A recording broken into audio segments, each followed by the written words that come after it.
यह कहानी उन लोगों के लिए है जो लड़का और लड़की में भेदभाव समझते हैं। एक परिवार की सच्ची प्रेरणादायक कहानी।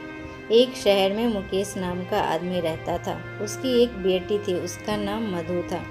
मुकेश का टेलर का दुकान था। मधु भी उसका हाथ बटाती थी उसके साथ में, जैसे कि बटन टाकना, प्रेस करना आदि। एक दिन मुकेश ने मधु से कहा, अब तुम्हारी शादी की उम्र हो गई है और उसको भी अब सिलाई सीख लेनी चाहिए। तो मधु बोलती है कि उसको शादी नहीं करनी है, उसको यहीं उसके पास ही रहना है। तो मुकेश ठीक है कहकर चुप हो जाता है। धीरे धीरे मधु सिलाई भी करना सीख जाती है। एक दिन वो दुकान पर सिलाई कर रही होती है तो वहाँ पर प्रदीप आता है। वो उसको देखकर उसको पसंद कर लेता है और मुकेश से उसका हाथ मांग लेता है। तो मुकेश भी अच्छा लड़का देखकर हाँ कर देता है। दोनों की शादी हो जाती है और मधु अपने ससुराल आ जाती है। कुछ महीने बाद वो गर्भवती होती है। वह एक बेटी को जन्म देती है और बहुत खुश होती है। तभी प्रदीप वहाँ आकर उसको बोलता है कि मुझे एक लड़का चाहिए था और तूने एक लड़की पैदा कर दी। वो कहती है तो क्या हुआ, यह भी तो हमारी ही बेटी है। वो कुछ नहीं सुनता और वहाँ से चला जाता है। फिर वहाँ मुकेश आता है और मधु उससे सारी बात बताती है। तो उसको बोलता है कि मैं प्रदीप से जाकर उससे बात करूँगा और उसे समझाऊँगा, तू परेशान मत हो। फिर वह प्रदीप के पास जाता है, उससे बोलता है कि क्या हुआ, अगर लड़की हुई तो दोबारा में लड़का हो जाएगा। अभी तुम मधु और अपनी बेटी को घर ले आओ। प्रदीप उसकी बात मानकर मधु को घर ले आता है। उसकी बेटी रोती और अगर मधु किसी काम में लगी होती तभी वह उसको देखता नहीं था।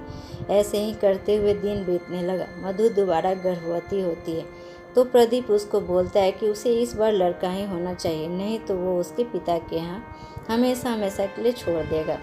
जब दोबारा भी उसको पता चलता है कि लड़की हुई है तो वह बिना बताए वहाँ से चला जाता है। जब मुकेश को यह पता चलता है तो वह प्रदीप को जाकर समझाने की कोशिश करता है, पर प्रदीप उसकी कोई बात नहीं सुनता और उससे बोलता है कि अपनी लड़की और उसकी बेटी को ले जाए, मेरा कोई संबंध नहीं इन लोगों से। यह सुनकर मुकेश वहाँ से यह बोलकर चला जाता है कि मेरी बेटी मुझ पर बोझ नहीं है, मैं उसे और उसकी बेटियां को पाल लूँगा। मधु अपने पिता के साथ घर आ जाती है और सिलाई करने लगती है। समय बीतता है, उसकी बेटियां स्कूल जाने लगती है।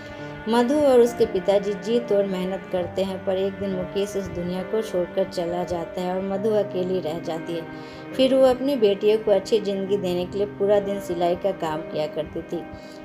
उसकी बेटी आभा स्पोर्ट्स में बहुत अच्छी है। उसके टीचर मधु को बुलाकर कहते हैं कि आभा एक बहुत अच्छी भावक है, वह उसकी स्थिति का पता साथ देगी, वह बहुत आगे जाएगी। मधु यह सुनकर बहुत खुश होती है और पहले से ज़्यादा काम करने लगती है, जिससे वो आभा को अच्छे से रेस के लिए तैयार कर सके। वह दूध, फल, मेवे, पौष्टिक खाना सब आभा को टाइम से देने लगते। उसका नतीजा यह हुआ कि आभा को मेहनत रंग लाई।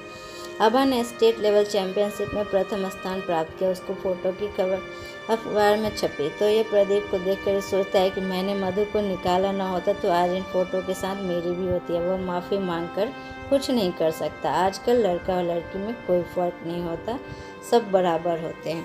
उम्मीद करती हूँ ये कहानी आपको पसंद आए। अगर पसंद आए तो आप लाइक, शेयर और सब्सक्राइब करें। Thank you.